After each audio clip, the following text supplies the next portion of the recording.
Hi, my name is Greg Hannam from Woodrow Farms in Guelph, and we're here in one of my Roundup Ready to Xtend soybean fields. A little later than what I would have wanted for the first in-crop application. We planted on May 22nd, and the growing season up in May was one of the driest we've had on record. Only an inch and a half of rain between the 25th of April and the 21st of May, and we've had 6 inches since.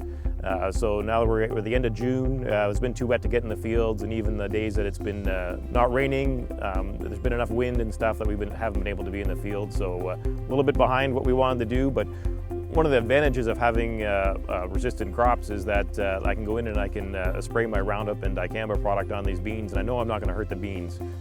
A whole plethora of weeds here now that it's been almost a month since we've planted and getting into spray. So there's lots of foxtail coming, some ragweed, pigweed, all the normal ones we get around here. A little bit of velvet leaf.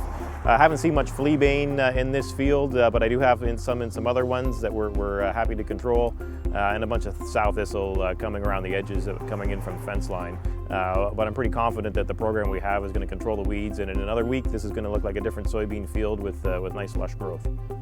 We're using turbo drop D nozzles in our sprayer today. That's a coarse nozzle to get some larger droplets to get that Roundup and dicamba down into the canopy.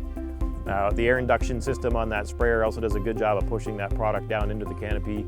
We're using the auto boom height on this sprayer today, so we're maintaining at 50 centimeters above the canopy. It seems to be doing a good job. The wind conditions, probably the top end around 15 kilometers an hour coming in from the east. So probably the top end of wind speed that we want to be spraying, but in monitoring it and checking any drift, we're not getting any drift off the field.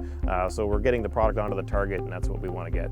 Great group of people we have helping us, and the guys and girls running the sprayer for us. They've got their morning checklist they go through. They make sure that there's no issues with the sprayer.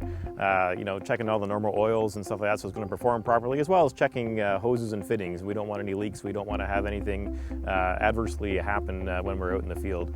Talk to them a lot, and they do a great job of also managing the conditions in the field, looking at adjacent fields to what they're spraying. Is there a sensitive crop there? Making sure that when they go to do the job, they can do the best job possible.